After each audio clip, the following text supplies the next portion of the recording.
Gold, trusted gold buyers. మీరు తాకట్టు పెట్టిన బంగారాన్ని విడిపించి ఈ రోజు ఉన్న మార్కెట్ ధరకు కొనబడను. ఇది చాలా పాత కేసు ఒకటి ఉంటుంది, Unnikrishnan versus state of Kerala అనుకుంటాను.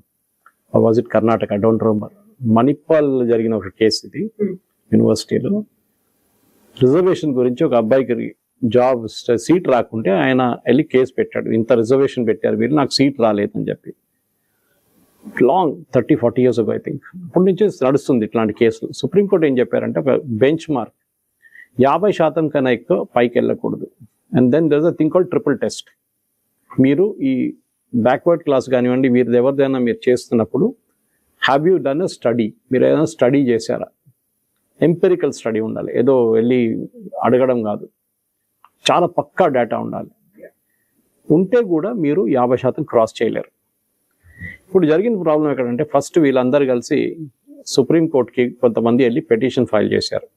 మన దగ్గర ఇట్లా రేవంత్ రెడ్డి 42% రిజర్వేషన్ ఇచ్చి దాంతో మొత్తం కలిపి 62-63% అయిపోతుంది, రిజర్వేషన్ ఇవ్వబోతున్నారు, SC ST అన్ని కలిపి, మాకేం మిగలదు అని చెప్పి కొంతమంది సుప్రీంకోర్టుకి వెళ్ళారు. సుప్రీంకోర్టు ఏమన్నారంటే, మీరు హైకోర్టుకి వెళ్ళండి, ఆల్రెడీ కేసు నడుస్తుంది కదా అక్కడ అని చెప్పి హైకోర్టు పంపించారట. హైకోర్టు మొన్న ఇచ్చిన ఒక interim order, not a final order, judgment కాదు అది, ఇంటరిమ్ ఆర్డర్ ఏం చెప్పారంటే, స్టేట్ గవర్నమెంట్ చెప్పారు ఇప్పటికీ మేము 6 weeks we're staying this G O, ఒక జియో ఇష్యూ చేశారు వీళ్ళు, జియోని స్టే చేస్తున్నాం.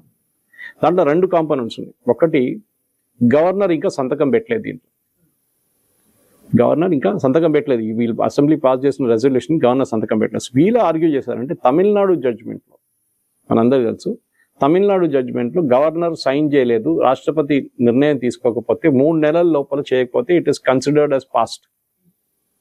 కానీ ఆ జడ్జ్మెంట్ చాలా చాలా డేంజరస్, ఎందుకంటే కాన్స్టిట్యూషన్లో ఎక్కడ అట్లాంటి ప్రొవిజన్ లేదు. దానికోసం ప్రెసిడెంట్ ఒక రెఫరెన్స్ అడిగారు మొన్న, ఇది మీరు నాకు ఆర్డర్ ఇస్తున్నారా అని అడిగారు. So president's reference still under consideration. ఇప్పుడు ఏమైపోయిందంటే, రేవంత్ రెడ్డి గవర్నమెంట్ అభిషేక్ మను సింఘ్వి ఇలాంటి పెద్దోళ్ళు పెట్టి ఇక్కడ ఆర్గ్యూ చేశారు. సో హైకోర్టు అడిగిన ప్రశ్నలకి బేసిక్లీ స్టడీ చేశాం. హైకోర్టు రెండు మెయిన్ పాయింట్స్ అడిగారు. మీరు 42% అంటున్నారు బీసీల రిజర్వేషన్, అక్రాస్ ద బోర్డ్ ఇచ్చేస్తున్నారు. హైదరాబాద్లో ఎక్కడైనా అన్ని 42%. మీకు హైదరాబాద్లో 42% బీసీస్ ఉన్నారా? ఇంకో చోట్ల మీకు 62 ఉండొచ్చు, లేకుంటే 50 ఉండొచ్చు, లేకుంటే 70 ఉండొచ్చు. మీరు ప్రపోర్షనేట్ రిజర్వేషన్ ఇవ్వాలి, కాకుండా అక్రాస్ ద బోర్డ్ ఇవ్వలేరు. సో ఎక్కడ పాపులేషన్, ఇప్పుడు మనం కొన్ని కాన్స్టిట్యున్సీ SC రిజర్వ్ కాన్స్టిట్యూన్సీ ఉంది, ST రిజర్వ్, ఆదిలాబాద్ వైపు అంతా ST రిజర్వ్ ఉంటుంది చాలా మటుకు. అంటే అక్కడ నుంచి ST క్యాండిడేట్స్ పోటీ చేయొచ్చు. So it is like a reservation. కానీ చాలా తక్కువ, మన దగ్గర 60, ఇక్కడ వీళ్ళు చెప్పినట్టు 70% అంతా లేదు. దే హ్యావ్ మినిమం నంబర్ పెట్టి వాళ్ళు అన్ని లోక్సభ కానీ అసెంబ్లీ పెట్టుకుంటారు. సో దీంట్లో ఫస్ట్ స్టే దాని మీద వచ్చింది, దట్ ఈస్ మీ జియోని మేము స్టే చేస్తున్నాం. ప్రాబ్లం ఎక్కడ వచ్చిందంటే, వీళ్ళు ఎలక్షన్ ఎట్లా నడిపించాలని చెప్పి రాత్రికి రాత్రి జియో ఇష్యూ చేయించారు. ఆ జియో స్టే చేశారు. 2 జియోలు ఉండేది. ఇంకోటి ఏంటంటే, తమిళనాడు జడ్జ్మెంట్లో సంతకం పెట్టకపోతే కూడా అది లా అయిపోయిందని చెప్పి మాకు కూడా అదే సేమ్ వర్తిస్తుందని చెప్పి వీళ్ళు ఆర్గ్యూ చేశారు. వీళ్ళు మర్చిపోయారు ఏంటంటే, even I found it very surprising, హైకోర్టులో అది ఆర్గ్యూ చేయలేదు ఎవరు. కేరళ గవర్నమెంట్ దాని తర్వాత ఒక వారం తర్వాత, I think it was KK Venugopal who was arguing in the Supreme Court for Kerala government. మాకు తమిళనాడు గవర్నమెంట్ జడ్జ్మెంట్ మీరు ఇచ్చారు కదా, మాకు కూడా అదే ఉంది, మా ప్రాబ్లం ఆరిఫ్ మొహమ్మద్ ఖాన్ నుంచి ఇప్పుడున్న ఆశ్చర్యకర్ గారి దాకా సంతకం పెట్టట్లేదు, 6 నెలలు సంవత్సరం పాత బిల్స్ పడున్నాయి, కొన్ని ప్రెసిడెంట్ దగ్గరికి వెళ్ళినాయి, మాది కూడా అన్ని పాస్ అయిపోయిందని చెప్పేసి ఏంటంటే సుప్రీంకోర్టు సెడ్ నో. అది ఇక్కడ ఆర్గ్యూ చేయలేదు. I'm surprised. Supreme court said no, that was restricted only to Tamil Nadu. ఆ పర్టికులర్ కేసులో జరిగింది అది. మేము అక్రాస్ ద బోర్డ్ ఇవ్వలేదు, చెప్పాము there has to be 3 month deadline, లేకుంటే some deadline has to be there అని చెప్పారు. మీరు కంటిన్యూస్గా మీరు ఆపెట్టలేరు బిల్స్ని, మొత్తం అడ్మినిస్ట్రేషన్ ఆగిపోతుంది, స్టేట్ గవర్నమెంట్ ఆగిపోతారు, వాళ్ళు ఏం చేయలేరు మీరు సంతకం పెట్టకపోతే. సో ఒక డెడ్ లైన్ ఇచ్చారు. కానీ ఇప్పుడు ఆ deadline is under question presidential రెఫరెన్స్లో. యాక్చువల్లీ మోదీ గవర్నమెంట్ దీన్ని ఛాలెంజ్ చేయాలంటే, అది ఎందుకు ఛాలెంజ్ చేయడం నాకు కూడా అర్థం కాలేదు. అంటే either review petition or a bigger bench. ఎందుకంటే ఒక రాష్ట్రపతినో ఒక గవర్నర్ని ఒక supreme court cannot give order. Justice Pardiwala కానీ ఎవరైనా చేయొచ్చు అది. They cannot give order to governor saying you have to sign it. ఎందుకంటే దీంట్లో 2-3 ఉంటాయి. ఒకసారి అసెంబ్లీ పాస్ చేసిన రెజల్యూషన్ సైన్ చేయకపోతే the governor can send it back to the assembly, ఇది నేను సంతకం పెట్టను అని చెప్పి. వాళ్ళు ఇంకోసారి పని చేస్తే governor has to sign it. అదొక పాత రూల్ ఉంది మన దగ్గర.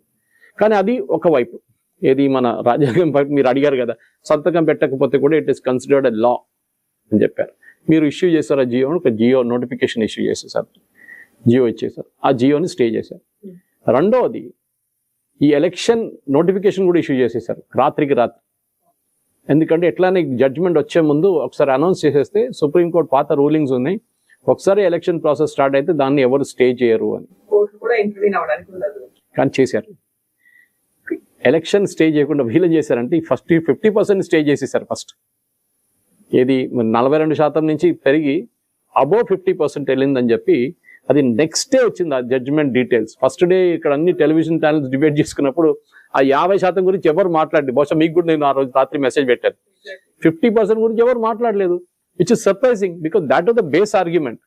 దట్ సుప్రీం కోర్ట్ పెట్టిన 50% రిజర్వేషన్స్ లో ఒక లిమిట్, మాక్సిమం లిమిట్ 50%. అది ఎన్నోసార్లు రిపీట్ చేశారు సుప్రీంకోర్టు. మా దగ్గర రాకండి. వీళ్ళేమంటున్నారంటే, పాత సిస్టమ్ జయలలిత టైంలో ఇప్పుడు ఒక 9th షెడ్యూల్లో తమిళనాడు రిజర్వేషన్ 69, 67 చేశారు. అప్పుడున్న గవర్నమెంట్ మీద ప్రెషర్ పెట్టి చేపించుకున్నారు. 9th షెడ్యూల్ అంటే లీగల్ ఛాలెంజ్ ఉండదు దాన్ని. కానీ అదే ఆ జడ్జ్మెంట్ కూడా ఇస్ ఆల్సో అంటారు ఛాలెంజ్. ఒక 2 సంవత్సరాలు 3 సంవత్సరాలు ముందు ఛాలెంజ్ చేశారు. అది ఇంకా ఉంది, సుప్రీంకోర్టు పడింది, ఇంకా డిసైడ్ చేయలేదు వాళ్ళు. మన సుప్రీంకోర్టు కదా, ఇంకొక 30 సంవత్సరాలు తీసుకుంటారు దాన్ని డిసైడ్ చేయడానికి. ఇప్పుడు ఇక్కడ రేవంత్ రెడ్డి గారి ప్రాబ్లం ఏంటంటే, ఇప్పుడు ఏమంటున్నారు, నేను సుప్రీంకోర్టుకి వెళ్తా ఉంటాను. సుప్రీంకోర్టు ఒకటే క్వశ్చన్ అడుగుతారు, అభిషేక్ మను సింఘవి దగ్గర కేసు హైకోర్టులో ఉంది కదా. హైకోర్టు ఏమన్నారు, 6 వారాలకి వాయిదా పడుతుంది, 4 వారాల లోపల మీరు డీటెయిల్డ్గా మీ అఫిడవిట్ ఫైల్ చేయండి. 2 weeks will be given to the opposite party to file their counter affidavit. 6 weeks తర్వాత రండి. అప్పుడు సుప్రీంకోర్టుకి వెళ్తే సుప్రీంకోర్టు అదే అంటారు, మీకు ఇంత జల్ది ఎందుకు, why are you running like this? ఇన్ని రోజులు మీరు లోకల్ బాడీ ఎలక్షన్ కండక్ట్ చేయలేదు, సడన్గా ఇప్పుడు లేసారా మీరు? ఎందుకంటే మీకు రిజర్వేషన్ ఇచ్చి ఎలక్షన్ గెలవాలని ట్రై చేస్తున్నారు మీరు. It will not be allowed, go back to high court అంటారు. అండ్ హైకోర్టు వచ్చిన తర్వాత హైకోర్టు మళ్ళీ అదే అడుగుతారు. మూడవది, కవిత గారు బహుశా మీ ఇంటికి వచ్చారో లేదో తెలియదు, మా ఇంటికి అయితే ఎవరు రాలేదు సర్వేకి, ఎవ్వరు రాలేదు. That means the survey was not done properly. మీరు అంటారు రాహుల్ గాంధీ అప్రిషియేట్ చేశారు, ఇట్లనే సర్వేలు చేయాలని చెప్పేసి. ఫస్ట్ ఫ్లా ఏంటంటే, సర్వేలో ఒకరింటికి వచ్చి మీరు బీసీనా అని అడిగితే ఎస్, ఏ బీసీలో ఏ కేటగిరీ అంటే అది కేటగిరీ చెప్తారు మీరు. మీ దగ్గర ప్రూఫ్ అడగరు, మీరు చెప్పింది నిజం అని చెప్పుకొని వెళ్ళిపోతారు. అది ఎట్లా అండి? అది నేను అబద్ధం చెప్తే ఏమైపోతుంది? 1,00,000 మంది కలిసి అబద్ధం చెప్తే ఏమైపోతుంది? డాక్యుమెంటేషన్ అడగాలి ఉండే, డాక్యుమెంటేషన్ అడగలేదు. డాక్యుమెంటేషన్ ఉంది గవర్నమెంట్ దగ్గర, ఎవరి దగ్గర వెళ్ళి మీరు సర్వే చేయక్కర్లేదు. మీ దగ్గర ఆల్రెడీ ఎంపెరికల్ డేటా పడింది మీ దగ్గర. ఎట్లా?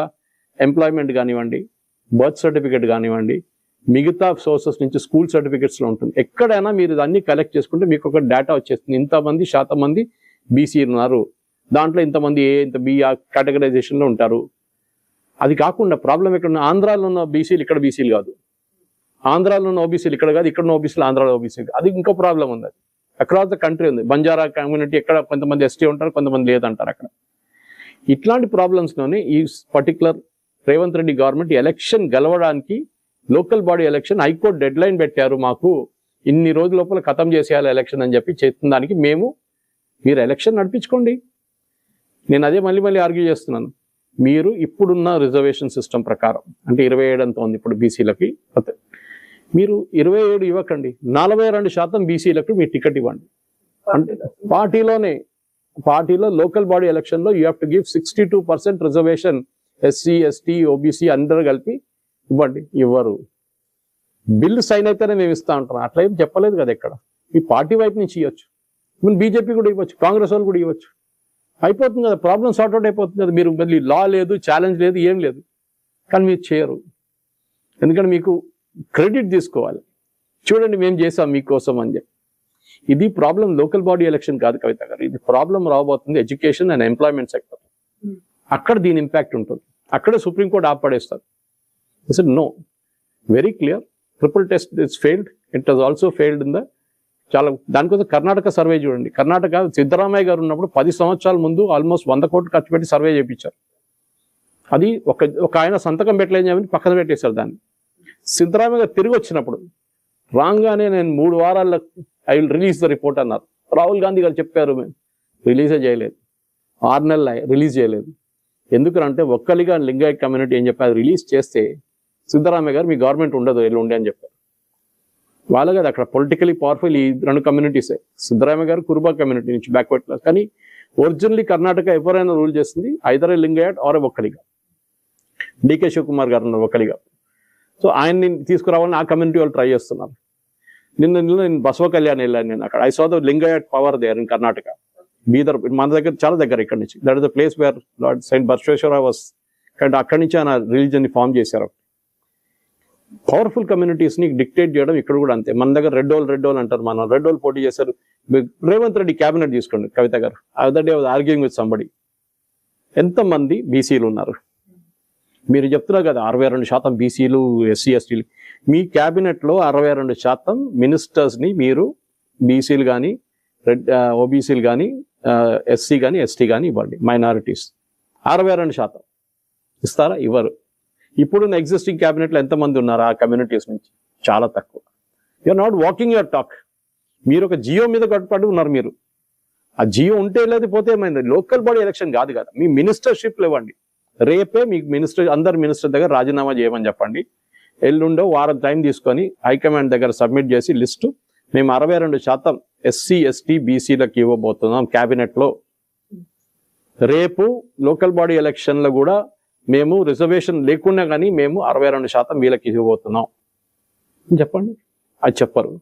సో ఈ లీగల్ ఛాలెంజ్ అనేది ఒక ఎక్స్క్యూజ్గా తీసుకున్నారు. ఇప్పుడు actual Revanth Reddy must be thanking stars. ఎందుకంటే దీంట్లో గిట్ట అది రాకపోతే మళ్ళీ రేపు ఏదైనా ప్రాబ్లం అయితే ఆయన ఎలక్షన్ ఓడిపోవడం ఖాయం. లోకల్ బాడీ ఎలక్షన్ అట్లా కూడా చాలా మటుకు లోకల్ లెవెల్లో ఆడుకుంటారు వాళ్ళు. ఎంపీటీసీ జెడ్పీటీసీ అది లోకల్ పవర్ ఉంటుంది, వాళ్ళు డబ్బులు ఎంత ఖర్చు పెడతారు. మన దగ్గర ఒక ఎంపీటీసీ జెడ్పీటీసీ ఎలక్షన్ ఒక ఏం చెప్తారు, గుజరాత్ లేకుంటే కేరళలో ఒక ఎమ్మెల్యే ఎలక్షన్కి వాడుకున్న డబ్బులు ఉంటుంది. దానికన్నా ఎక్కువ ఎంపీ ఎలక్షన్కి వాడుకున్న డబ్బులు ఇక్కడ ఒక జెడ్పీటీసీకి వాడుకుంటారు. ములుగు బైపోల్లో మనం చూసాం ఎంత ఖర్చు పెట్టారు డబ్బులు అని చెప్పేసి. సో ఓవరాల్ చూస్తే ఐ థింక్ స్టేటస్ కోలో ఉంది. ఇప్పుడు రేవంత్ రెడ్డి గారు సుప్రీంకోర్టుకి పోతే కూడా ఏం జరగదు, ఇంకొక 50 కోట్లు ఖర్చు చేయాల్సి వస్తుంది. ఎందుకంటే అభిషేక్ మను సింఘ్వి నిలబడి కూర్చున్న దాకా రోజుకి 2 కోట్లు తీసుకుంటారు. సో ఆబ్వియస్లీ ఒక 3 రోజులు ఆర్గ్యూ చేస్తే ఆయనకి 6 కోట్ల నుంచి 8 కోట్లు వస్తుంది. అదే డబ్బులు ప్రజల డబ్బులు, అది తీసుకొని సింఘ్వి గారికి ఇస్తున్నారు మీరు. This will not get sorted out. బహుశా 6 వీక్స్ తర్వాత హైకోర్టు హియరింగ్లో చూడాలి వాళ్ళు ఏం చెప్తారని. అక్కడి నుంచి if there is a solution 50%లో ఆగిపోతే 50%లోనే ఎలక్షన్ చేపియాల్సి వస్తుంది. అది రేవంత్ రెడ్డి చేయరు. సో ఇప్పుడు రాజ్యాంగంలో 50% క్యాప్ అనేది ఉందంటారా? లేదు, రాజ్యాంగంలో లేదు. సుప్రీంకోర్టు కాదు, ఇప్పుడు చాలా మంది అట్లాంటి చాలా రాజ్యాంగంలో లేని చాలా పనులు ఉన్నాయి మనోరు చేశారు, సుప్రీంకోర్టు చేశారు. For example national judicial accountability commission చేసాం, యాక్ట్ పాస్ చేసాం మనం. సుప్రీంకోర్టు జడ్జి హైకోర్టు జడ్జెస్ని అపాయింట్ చేయడానికి ఒక కమిటీని పెడతారు, ముఖ్యమంత్రి, governor and opposition leader. State లెవెల్లో, సెంట్రల్ లెవెల్లో home minister, prime minister, chief justice and leader of opposition.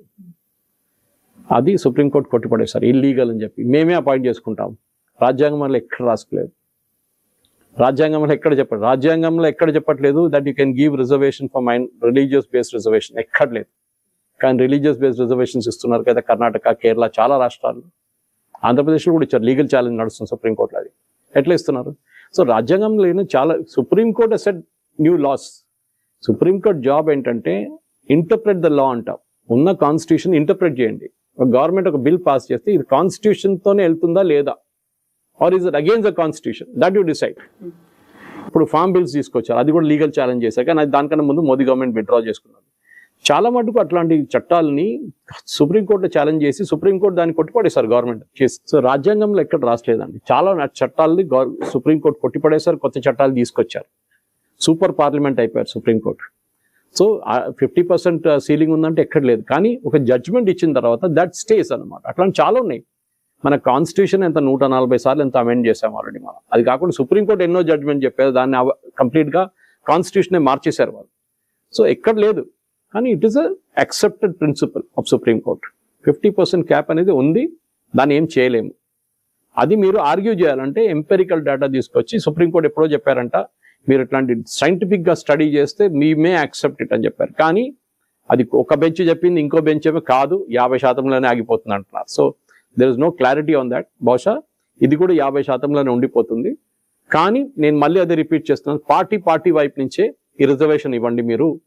మీరు చట్టానికి వెయిట్ చేయకండి, you give it from your side. మేమే 67% మేము ఓబీసీలకి, ఎస్సీలు, ఎస్టీలకి ఇవ్వబోతున్నాం అని చెప్పి రేవంత్ రెడ్డి గారు ప్రఖ్యాపించి చేస్తే రేపే ఎలక్షన్ పెట్టుకోవచ్చు, లోకల్ బాడీ ఎలక్షన్, ప్రాబ్లం ఉండదు. చిత్తశుద్ధి ఉంటే అంటారు. డెఫినెట్గా, ఎందుకంటే అది ఎలక్షన్ గెలవడానికి ఉన్న స్ట్రాటజీ, ఓట్ల కోసం ఉన్న స్ట్రాటజీ. బీసీలకు చెప్తున్నారు, ఇంతమంది బీసీలు ఉన్నారు చూడండి, మీకోసం మేము ఇది చేస్తాం, మాకు ఓట్లు ఇవ్వండి. కానీ అదే బీసీలో అడగాల్సింది ఏంటంటే, సరే చట్టం పక్కన పెట్టండి, మాకు మా స్టడీ ప్రకారం వచ్చిన 42% మాకు ఇవ్వండి, మీ పార్టీలో ఇవ్వండి, మీ ఎమ్మెల్యేస్ ఇవ్వండి, మీ మినిస్టర్షిప్లో, మీ క్యాబినెట్లో కూడా 42% బీసీలు ఉండాలి. అది జరగదు. అక్కడ వచ్చినప్పుడు మొత్తం పాట మారిపోతుంది. ఇది లోకల్ బాడీ ఎలక్షన్కే, ఇది మా ఎమ్మెల్యేకి కాదు, మా ఎంపీలకు కాదు, మా క్యాబినెట్లు కాదంటారు, అది ఇంకో పాట. So that is where expose అయిపోతారు, మొత్తం గేమ్ ద్వారా ఎక్స్పోజ్ అయిపోతారు.